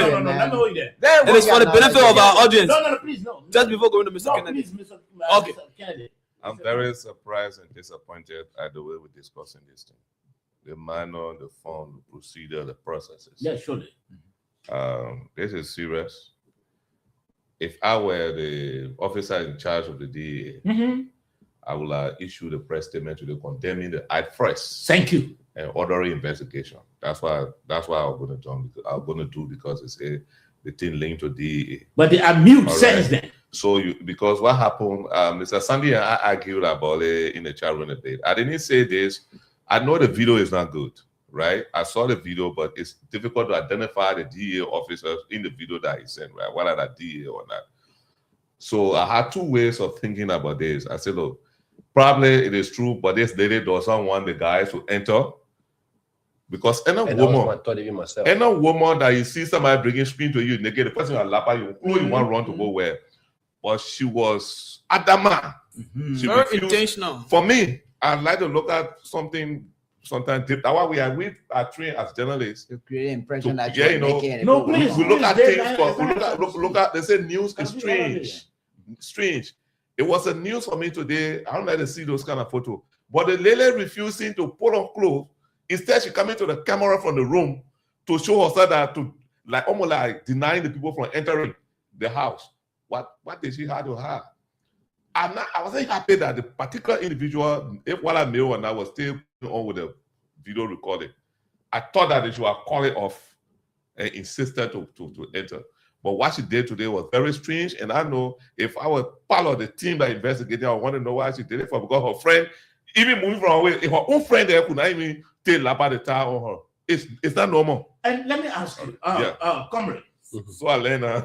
Yeah, you learned. Yeah. Let me go the lawyer here. Mm-hmm. You struck a very good point, which I like. That the woman was trying to be adamant. Let's assume that she's arrested, taken to court or whatever, and her lawyer comes in. That my client, when she saw the group of personnel of the DA, she took off close. She became mentally unstable. Deranged. Or unstable. Unstable. Yeah. Wouldn't that be a fair, plea for her? First of all, it's going to be a very good defense for her. Thank you. In the very first place, she was not in a state of mind that she could maybe comprehend, the happening, because people knocking your roof, trying to bring it down. Yeah. I don't know what I understand and between them. No, it also could be, like you said, right? She could have also been intentional, knowing very well that she was being filmed, because she know that definitely this will give her some level of sympathy from the public and from the women. All right, this, if we're not careful, it could spark women protests. They could get in the street and say, "Oh, women have been disgraced," and XYZ or so.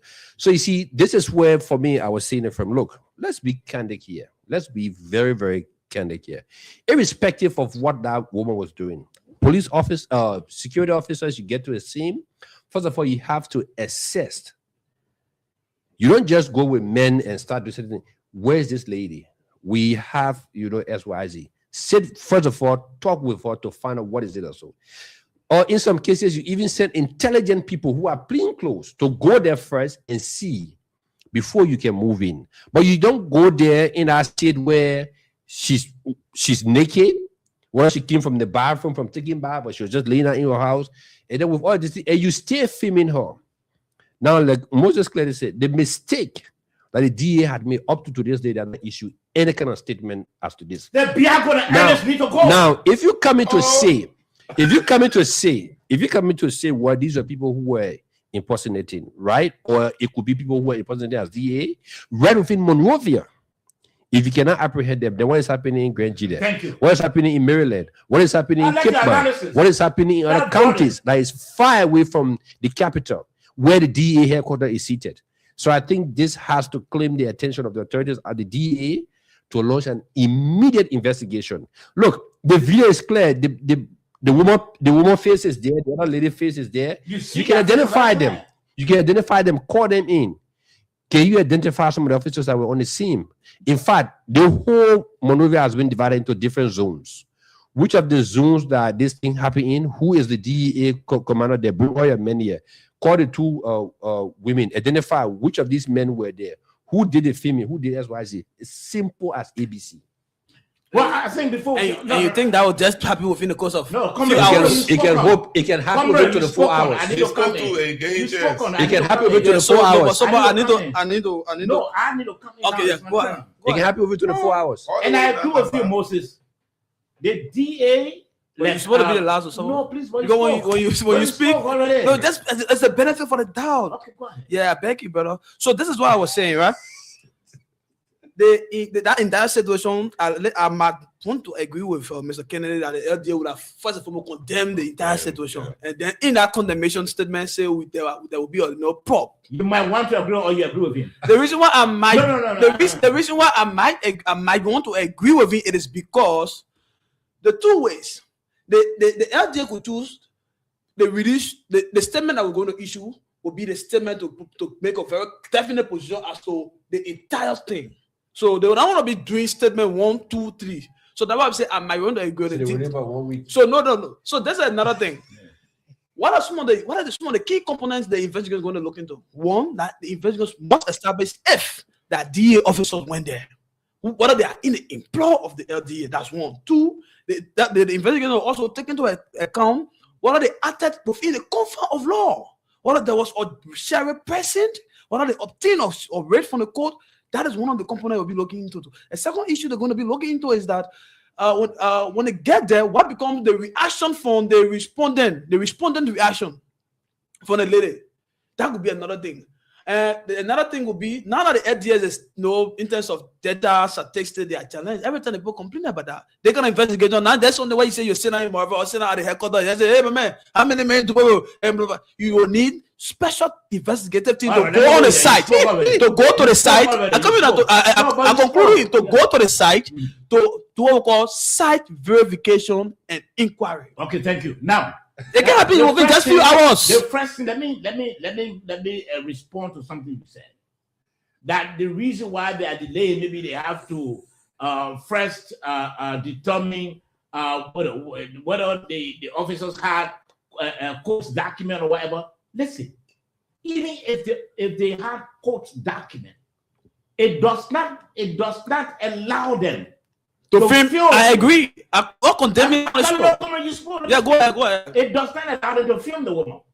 The second thing, for the DA to be mute up to now, 24 hours, they have not come over any. Look, I still will not change the leadership of the DA. If the DA will have to see leadership change for the 5th time, that should happen until we can get the right people in the DA. So Gerald Biago and Ernest Tapper can be there for an isolated case. It's an isolated case. It's a woman on the new leadership. Sorry, why you don't have respect for women? No. And that's the reason I don't want let's speak. No, please, 1 minute. It's condemnable. 1 minute. 1 minute. It's condemnable, Sobo. It's condemnable in its form. It's condemnable. But you can say I don't know. 1 minute. You spoke. I want person who uphold to the values of woman. I allow everybody to speak. Allow me to speak to that. Woman's dignity is at the peak of all I do. 1 minute. Go ahead. Go ahead. Spoke. Let me speak. That's the reason why you see all of people are speaking. Because when I allow everybody to speak, let me speak now. If we have to see a leadership change at the DA for the 5th time, we have to do it. For a woman to be filmed by agents of the DA, and up to now, DA is saying they can't identify. No, that is not what the DA is saying. They are investigating. I'm coming. When is that? The government, the Minister of Information spoke about it. We're not here for that team, man. How long will it take you to investigate? The way I drew the analogy, let me draw the analogy once again. You got your kids in the home, and maybe they went contrary to norms. And somebody calls you, oh, your son was part of the case that maybe did this. And they send you a video. Will it take you 3 hours to see? No, I'm not asking. Will it take you 3 hours to identify whether your kid is amongst those that went contrary to norms? No. Why would the DA be behaving like this? You go to a restaurant. We already talked about the 90 million. You have not done anything for 90 million. Then you went to a woman home and later and you filmed the woman? Why you not have value for women? Mr. President, if there's a need to remove the DA leadership out there, remove them. Because we're not even getting anywhere with the whole drugs thing here. That's undermining the president's drug war. The president said it and he committed himself to it. And that's the reason why when they want support, the president gives them support. We can be giving them support, then the agents are in the streets filming people. Gentlemen, let's go ahead. We have to transition. Every morning you're going to be. We have to transition. Yeah, almost. Yeah, a second. Yeah, 30 seconds. Desmond said something which sounded very neat. You know, you said this is an isolated case, meaning that the case is less essential. Because he doesn't have respect for value for women. No. He doesn't have value. That is not a meaning of isolated case. Somebody's mom is in a video exposed. Somebody's property. Then you say it's an isolated? We need to remove Ennis and Biago from that place. But man, that's what you doing, Mr. Seni. A case being isolated does not mean the case is not important. That is the meaning of being isolated. No. And one of the things that Mr. Kennedy said, which is the woman herself. See the content with the woman carry herself in the entire film. She deliberately, intentionally stood in front of those men with the camera on. What you know? Can a normal woman do that? Just for 1 minute. If Biago is your friend, you're not going to promote him here. You're not going to defend Biago. Let's be realistic here. You see, this is why most of the time when this human rights report comes out, they are damning. It's always damning to the country when these things happen, and these things go far and wide. It just doesn't stay in Liberia. Once it's on the internet, a lot of people have seen it. Our friends have picked it up, and guess what? They are going to put these things in your next report. The US report. You know, and this is not what you want to portray of your country. That you are treating your own citizen this way. There's a better way to do it. I think what we need to do as people who are on the radio, we need to actually chastise our entity. Surely. That look, there's a better way. We support your fight to fight drugs, but there are better way to do it. There are decent way to do it. When you went there and this lady, you realize that she was naked. The very first thing, you make sure that nobody there do film. Or even if somebody there were doing filming, you are a uniformed officer. You have the right to take the phone from there and delete those photos, because at the end of the day, once it goes out, it will have a negative impact on the agency that went there to effect that particular arrest. So we have to be very, very careful with those things, you know. We respect that. So I'll continue to say on the show. It was wrong for a woman. A woman to be filmed. It's wrong today and it will be wrong tomorrow. So no, you don't know that it's wrong. Well, you want to defend Biago here. In the midst of condemning the wrong, we should also point to some of the fault and point to some of the realities. You people are too opposition fanatics. We have to no, gentlemen, let's continue, gentlemen. Opposition fanatics. Nimba County, let's talk about the politics a bit in Nimba County. It appears that the politics continue to deepen. Today again, the next Senator Koga, Senator, was in the news trying to set the record straight. And I want us to listen to Koga so we can see how we handle what Koga said, how we discuss it quickly. You guys got to thank you. The one you will not play. 2023 election, there was agreement between me and the MGR from the PUPN. Senator Johnson was the one who brought it. He called me one night and said, Koga, I don't want you to contest against, to protest against me in my election. This is my last year of honor. I want to win this election. So I need your support. My commitment to you is I will not put anybody against you in the party. Nobody from MGR. I will make the thing for the public to understand all of the things what people say, Koga did, Koga that. I said, Senator, I agree. He called the VP and told him, he said, yes. When after the commitment between the discussion between Day and I,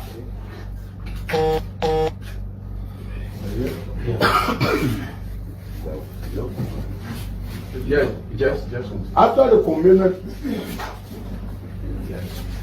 commitment between Day and I, or Day and myself, I went to Radio Voice of Compa. It's so good, really, gone 1 day is here. That was the time I declared open support for the Unity Party. I want you to fact check what I'm saying. After I did that, the Vice President went on his post, on his Facebook post, and congratulated me and highly appreciated me for what I had done to stand by him. The second person from the hierarchy of Unity Party was Amos Chue. He said the third popular person in Nima for him had declared his support for Unity Party. So we got Nima. The records are there. We went through the process, they won the election. So I supported them. Unfortunately, when Senator Johnson died, the Nima board decided to repose their confidence in me. So the Vice President reciprocated what the good I did for him. He went everywhere to campaign for me because he felt what I've done for him. I gave him opportunity that he had never gotten before. I never brag what he already wanted. To the extent the Congress for Democracy changed, CDC, went to my house with a group of gentlemen, prominent sons of Nimba, and other government officials from the CDC to my house. They brought in a pickup to use it to ease my campaign for them with $200,000 United States dollars. And I told those gentlemen, I said, look, let me tell you something. I don't take my yes for no.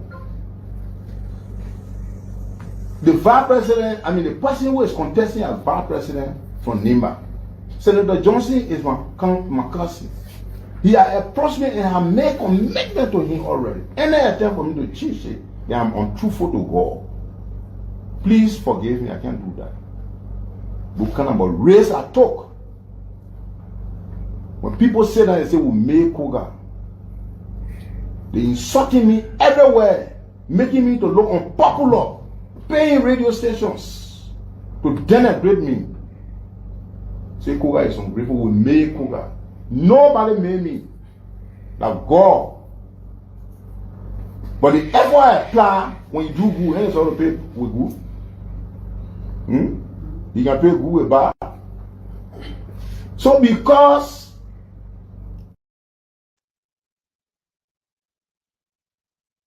we listened to Senator Koga, trying to clarify that nobody made him. First, I want us to take it from this angle. We've been hearing and listening to, statements from Nimba County citizens, key citizens. We heard first Wilmer Pay. He spoke very dispassionately about that kinsman, the vice president. Again, Koga is speaking out. Just a few days ago at the Continental University, Koga took a strap at the vice president again. Koga and Pay may not be the only two individuals from Nimba who continue to get into war of words with the vice president. What is happening in Nimba County? What shall we? So yesterday I said there is one message that has been clear to a Liberian that there is a power struggle in Nimba, and that power struggle is who becomes the next political godfather of Nimba. Womape said something when he appeared on the show that you cannot assume being political godfather of Nimba just because you have certain vice president. No. Koga said similar thing, that it is a decision that can be blessed by the traditional people of the county, and they are all sons of Nimba. So they have not reached a point where there will be or they have been or political godfather of the county. So no one should be purporting or better still presenting himself or herself as political godfather of the country. So right now, all of these things are clear demonstration that there is an intense power struggle in that county, that needs to be addressed thoroughly. In fact, to a point that the traditional leaders need to call their sons together. Now, to weigh in, especially when he said he was not, he was not made. So, there is a famous quote in Liberia that says, the reward for politics is not in heaven. If John Brown supports you, it is required upon you by fair reasoning, by rationale. You are required to support John Brown because what? He did it for you. So if that is the case, what also Koga explained that we saw in 2023, he was in Nimba. He went through the trenches of Nimba, supporting the United Party for whom? For his brother. And who is the vice president? Did his support realize impact? Yes. Snow brought people on board and make the man the vice president. Today, the man is a certain vice president. So the by-election of the late senator the certain vice president felt obligated. And I believe, even if I said he didn't say on the show, probably it's up to him, but I'm quite sure that if Koga would have, maybe if Koga had called the vice president during the by-election, beg him, say, oh, Mr. Vice President, I beg you, I desperately need a position, and therefore you must go support me. If you had done that with the vice president, I could maybe say, yes, the vice president may. But if the vice president did that out of his own volition, gone to the county of Nimba, and I believe that he reciprocated the good that he received from Koga. That is why I think you heard saying, oh, you can pay good for bar.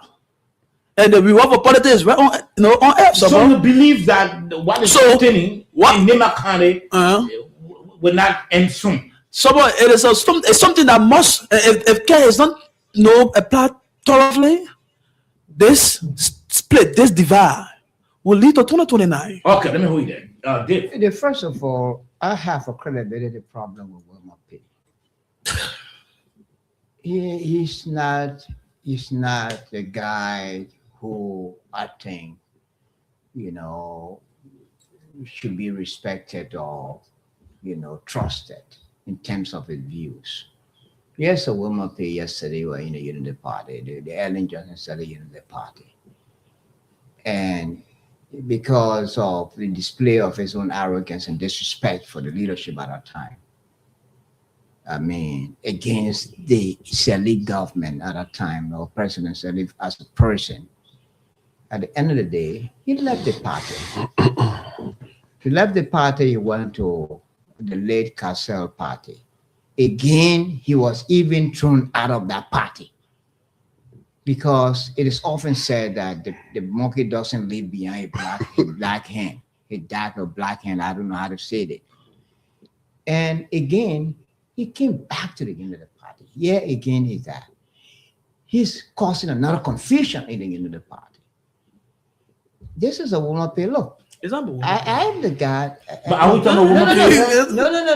No. You spoke. You talk about woman pay and Koga. Just passing emphasis. No, he spoke about woman Get him mentioned. Get him mentioned. Yeah, you spoke about more than 5 minutes. This is not a cross subject. Woman pay. Let him get 20. Words in the man's mouth. Okay, I had a fear that I would have been interrupted. And true to my thinking, this is happening. Did I interrupt you? No, look, William, look, let me tell you something. What is happening now is that, because that was the reason why you're always interrupted. You can be focused. Where you going? Yeah. No, because I'm not thinking. Koga has spoken. No. One minute. Koga has spoken. And Koga set the record straight. He said, nobody made me. We went to Richmond. So people should start saying that they made me. No. And I'm sure you're making reference to the sitting vice president. Now, the point is, we ask you what is happening in the Makati. Saba, you made reference to. Now you brought in the man and Wilma P. Saba, you made reference to Wilma P. You made reference to. No, he made reference to No, he said Wilma P. Yeah. You made reference to Wilma P. So I'm telling you, Wilma P is now a credible person. Okay, let me hold you. No. Let me come to the issue. No, you spoken already. Saba, you were not always unceremoniously calm enough. And I disagree with you on that. The first thing, what is happening in Nimba County is Koga is a guy who, to me, he loves to be in the media. He want to use the vice president to make himself popular. He wants to capitalize on the name of the vice president, or use the vice president as a conduit to get himself popular. And that's unfair. Every time, this is a guy always attacking the vice president. Almost like he sounds like somebody who is envious of the vice president's status as vice president. And that he should be the godfather of Nimba County, and that the vice president has stolen the show from him, and he seems to be the godfather of Nimba County, stepping in the shoes of, or stepping in the place of Prince Johnson, and that is annoying him. So all the time he speaks out publicly, he attacked the vice president. Okay, and that's absolutely unfair. Yeah, he don't want to dead body. I know you're the casket. Yeah, so You were asked by traditional people. So let me say this. Let me say this. Yeah. I know Koga very well. He and I were schoolmates at the AMEU. Koga very well. Personally, I know him. But let me say this. There's no power struggle in Nimba. There's no power struggle. The people of Nimba know who their leader is. The people of Nimba. You don't live in Nimba County. Chief. Don't be. Boss. Don't be. Chief. You want to call you off on Chief, you asked my opinion. People were talking. But you coming them. Which county? I just said to you, I know Koga very well. I know Koga very well. I know Jeremiah Kun very well. And I'm speaking with authority. There is no power struggle in Nimba. It's somebody who trying to project themselves as the godfather of Nimba, which of course they don't have the authority to project themselves. Koga is my friend. I said he's my schoolmate. Koga will not pass me if he doesn't stand to speak to me as comrades. The other day we went to LEC. All right. He saw me. Well, we talked for more than 5-10 minutes. Look, let me say one thing. What made Prince Yomi Johnson godfather? The lives of Koga, the lives of Kun had not reached that level. In fact, it was not even the elders of the country that made Prince Johnson godfather. It was because Prince Johnson stood for the people of Nimba. What is happening in Nimba is because people feel or people believe that this guy called Jeremiah Kun, like he readily said, came and stole the show. Jeremiah Kun is not Nimba. Whether we like it or not. And he himself said it during the campaign. His father is from the southeastern side, maybe from the same county. Sino. He said it. His mother is the one from Nimba. So people who believe that they are Nimba, they're now trying to feel that, oh man, no, but we can fight this guy. Jeremiah Kun has made his name, whether you like him or not. He's made his name in Nimba. Jeremiah Kun was given the leadership of the MDR, which is a Nimba party, by Prince Johnson to say, you are the one I'm putting your hand on as my successor. He didn't do it for his nephew or Koga. He did it for Kun. And there was this same, no, even when Prince Johnson was alive, Prince Johnson held Koga hand for senatorial race. He didn't win it. Against Yatouan. Yatouan still beat him. Okay, so let me hold you. No, Chief. No. You get a man. I'm trying to educate you because I'm saying to you that I know the two people very well. All right? During the election, when the late Prince Yomi Johnson passed, all that thing we saw Koga doing, it was to portray himself, jumping over the dead body, doing this and doing war dance. It was to portray himself. I'm coming, Chief. Chief. It's to portray himself. Now, irrespective of all that, there were different sides. Kun took upon himself and told the president, say, Mr. President, allow me to leave the vice president job. I need to be in Nimba for 2 to 3 weeks to campaign for my brother. But you can't be talking endlessly. And he went there and campaigned and make sure that Koga became senator. So how will you say that Koga will say nobody made him? Okay, let go here. Yeah, George. I would like to start on a positive note for Koga. I remember just before 2023, Koga came from PUP. He was chairman of PUP, People Unification Party. Senator Emmanuel Nukwe. Koga was technically expelled from, suspended from that party as chairman because they asked him, I'm saying so, they asked him to endorse CDC, he refused. Yeah. He refused, and so he was sidelined, completely sidelined. Moses Kuya, my cousin, or the Secretary General of the party. I'm naming them because I know the story. So Koga decided to support. And you were the propagandist of the party. I can't be propagandist for any party. You know, even PR go for entity right now. I said, well, maybe I'm going retirement. I had to come back. I can't hold it. Yeah, to be very frank, I can't hold it. So I'm big for that one. And I'm an expert, so I can't hold it. So at the end of the day, Koga went through the pain and decided to support the collaborating, how to call it, the Unity Party Coalition. He did. He didn't mention that on the radio. Let me add that for him.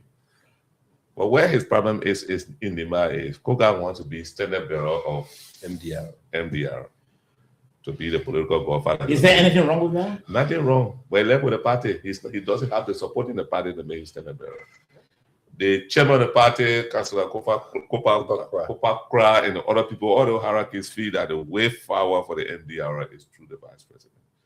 because he has won the admiration of the people of Nema County, the votes. You go run campaign against Kun in Nema, he say he won't go for votes for presidency or vice presidency. Go try it out. That blessing was given to him by Bilogo Godfather. I don't want to repeat what he said of the county because he said this man is honest and he's truthful.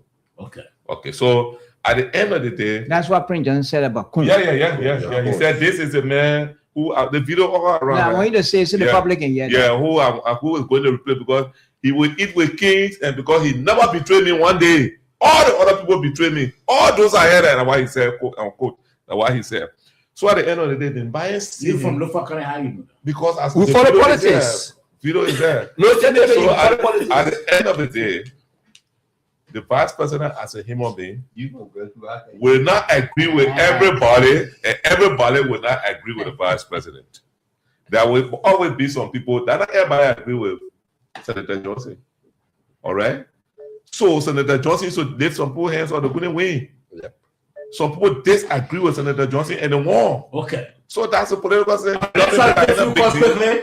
But if the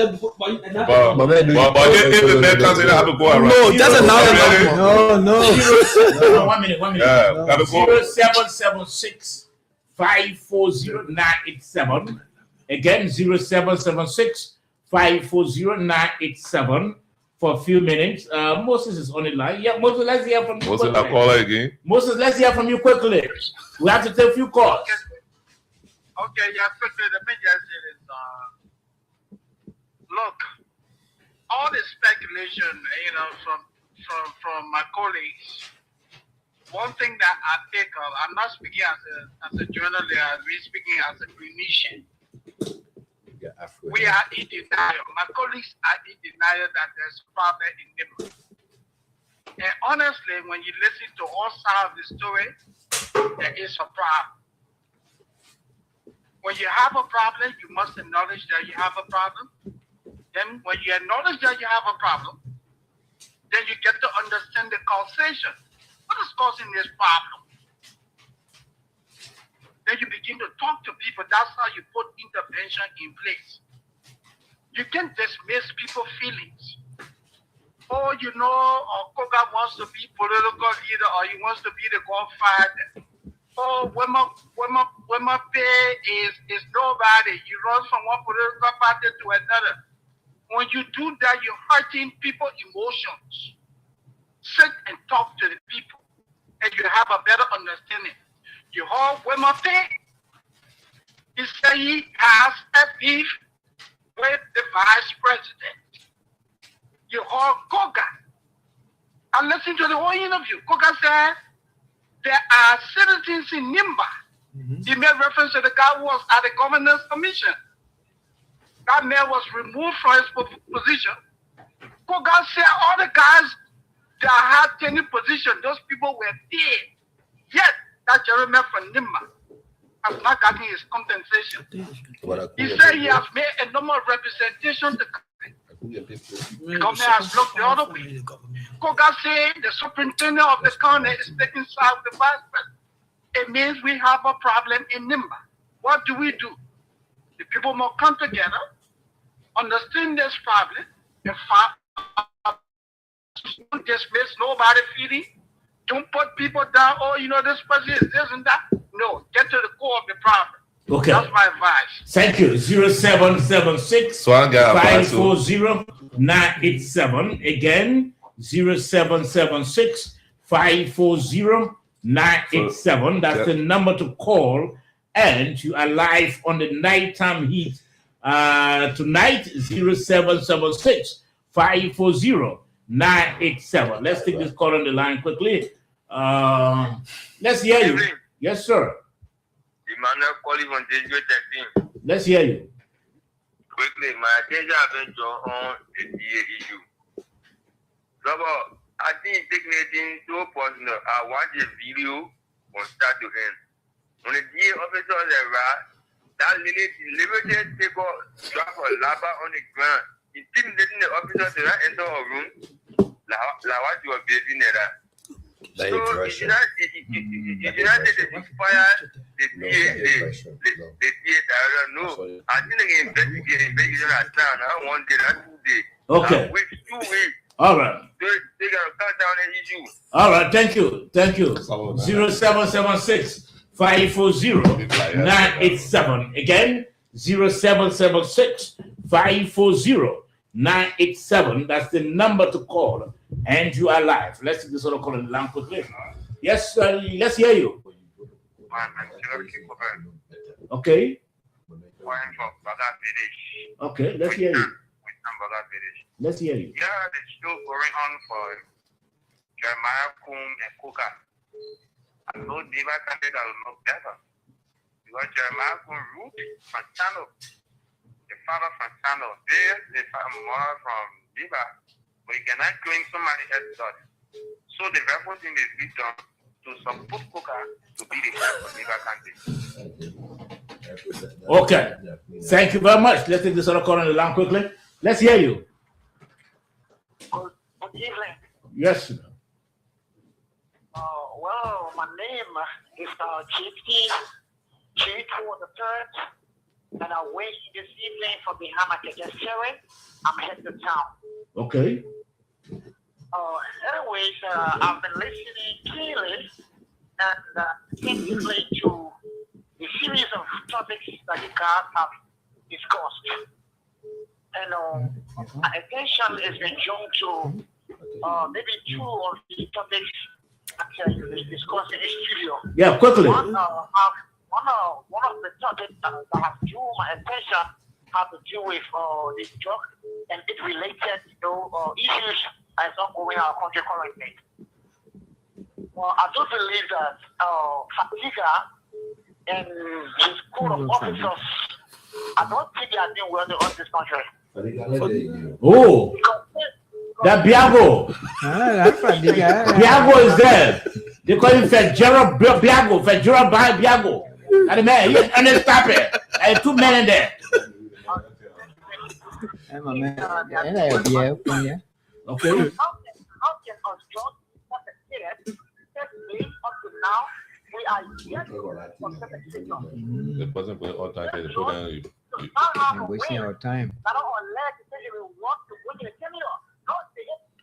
Okay, thank you. Let me take another call on the line quickly. Good evening. Good evening. Oh, this call is okay. Good evening. Yes, sir. Let's hear you. Thank you. This is Pascal Davis. Okay. I'm the member of the Concerned Librarian for Justice.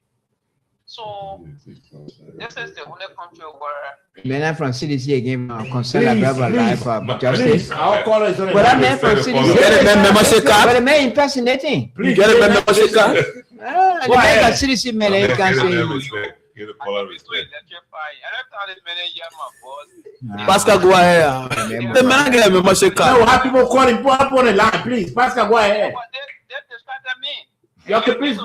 Yeah, go ahead. They are David Tabler. They are only David Tabler. Former journalist. So it's sad, right?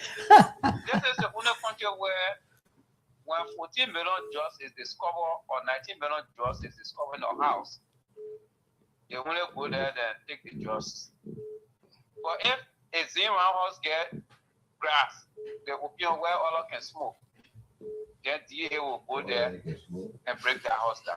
I mean, are they insane? Are they okay? Is the government really okay? So ask yourself this simple question. Are we really in a state of neutrality? And that as forget about your side for party, your love for individual, forget about who actually belongs to the executive. But that just draw a scenario of being a true Liberian. Are we really in a real state? Take for example, somebody have initiated an investigation for more than 2 months. Yet they still you can only identify person of interest, and you can identify those the drugs are linked with. Are we serious? Are you talking about NIMBA? I don't want to dive into NIMBA politics because they're uncertain. I mean, you can't tell what they will do tomorrow. On the issue of Rachel Kuhn and Tifa, look, I wouldn't have agreed with Tifa in any other situation, but for this, it's true. Is it not true that? Okay. Let's take another call on the line quickly. Go ahead. Let's hear you. To your panelists. This is Edmo Cobb. Okay. Mr. Kyle, let's hear you. Yeah. You know, the issue that has to do with Thomas Farah and the speaker, we were fully aware that the speaker was going to come back at him, and what he said, this is what have been training about the speaker. But he who is the deputy speaker, a stranger in the people he can be the one saying what he said. And then even how much you will go ahead and say it, you need to be man enough. But how can now you are apologizing and that your apologetic come with condition? I don't know they're going to accept because they are saying you should retract and be investigated. So even how much you apologize, he's still going to be investigated. For you to go to the fire and say the man lifestyle, you need to drop some attitude, a lifestyle. What are you talking about? So if the deputy speaker, he was not ready doing the right thing at that time. I don't know why he here. And mind you, some of the people that he brought it after, these are the Unity Party Daha. Who the ministers that want to be president here? Who don't know? He can find the father minister. Who another minister want to become representative? It's Nimade. So the both of them are now fighting over that district. Because Nimade will be going back to retain his district, and he will be going back to also get his seat. So he now threatening with one coming off on the college. Okay, you made a point. Let's call the line. Hello? Yes, the president. Yeah, I'm okay. Go ahead quickly. Okay. Yeah, they have been a while getting on the video, but today I'm just moved to be part of the discussion. For the name, I'm Ambassador Nima Divan Tiapo, political apostle in Nigeria, District 6. Okay, let me commend you guys for the show. But guys, also, majority of my attention has been due to the issue of the deputy speaker and that of the speaker, IT night, and the speakers and the deputy speakers, they need to do the needful thing and put away that ego and then push the Liberian people business forward. Because I want to find is that the issue about laws every time you go to Facebook, you will hear, for the 3 lawmakers signing resolution to remove the speaker. But this are propaganda that is coming from the opposition.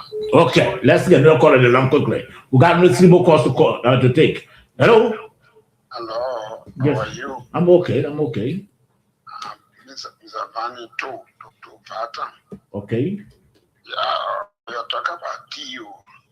DA have been the best. We've had DA, especially the senior where something happened or Thompson up. We were not easy there. So we are the youth said the mention the government should try to remove this. Who will it be the best? You know, the one because they have problem from the past government. They play was a drug center. The new government have come and roll it down. All those who were before in this one, most of them who were involved in president, not president or doing weird time. You're the one that had get up. And this man is there working very, very hard. So when this man moved there, we get a long person, the children will be. Look at Vatan is already this time. No embarrassment, no stealing. You see, the one man say, motorbike, you can. I said, motorbike will never come in town. I went into I said, all those. This time, we don't know the harassment, no stealing, no error. When you go out to Krata, you can't like 4 o'clock in the night, nobody embarrass you. Why? Those are motorbike children. Okay. Okay. So I think we should take her. Okay, thank you. Let me take this other call. I'm sure the last one. Good evening. Quickly, let's hear from you. Thank you, Sabo. And let me say good evening to So this is cool with them covering and joining this conversation from District 3 as an executive of the United Party Intellectual Bureau. So let me appreciate all of you for the very talking point. My first talking point would be about this Thomas Father issue. Look, let's get things straight, right? It is not Richard Kun who is facing problem with Thomas Father. It was a communication from a CDC lawmaker from Grand Gila County called Chico TD. He was the one that wrote a communication seeking the attention of the police to call Thomas Father to vote for statement made against his boss. It was not about Richard Kun. It was not Richard Kun who said, I have issue about what Thomas Father said about me. So let people get this clear that this issue of communication came from CDC, and I know that the entire CDC party will be annoyed or upset with Thomas Father why he has to leave them, so they will pray for him to get in trouble. But thank God, because he is a leader, and he wrote quickly to apologize and retract his statement, and that's what the true leader does. Thomas Father now look at the Yake who they fool around and they begging today, they took breath from him up. And that's why they want to do to other people. Those people are pastors schooling the Jacob TV apologize. Okay. It's very hard. So I think the issue of Koga, the thing is very clear. Jeremiah Kun, Prince Johnson was living when he gave the power to the people of Nimba to Jeremiah Kun. And there have been series of by-elections in Nimba County that Kun, whoever candidate that Kun supported, was become victorious into the by-election. So it is not any argument that we need to have here as to whether Kun has any competitor in Nima. Nima is locked down for Kun. Okay. Thank you very much. Ladies and gentlemen, let's take passing comment quickly. Jasper? Yes, so I'll close on this note. There has currently in Nima, there is a very troubling perception in the minds of thousands of Nimbanians with the situation, the circumstances surrounding the death of Prince Johnson. There are still evidence, audio evidence that prior to where we are with the conflict between Koga and that of the VP, they let Senator Johnson, and now in that audio that there has been conversation about the issue of the establishment of war economic crime court. So on entrusted for too long, what they do? Concern Senator, go ahead, who will provide 5,000 to hire a lawyer. That is one of the most troubling. That is one of the most.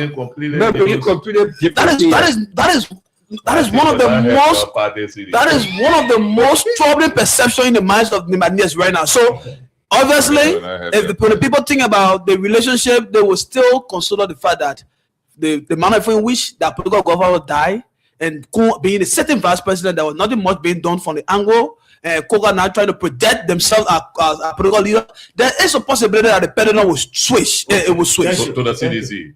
Well, actually, it was a good show, and the only strange thing that happened on the show that I observed was for Moses and Sabo to have a disagreement, because it's unusual. Because they always agree, but today was a very unusual. So that was a very fine show, and I enjoyed it.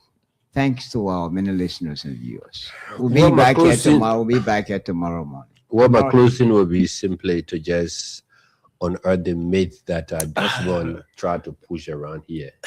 You don't understand Nimba politics, irrespective of what you say, that doesn't make it true.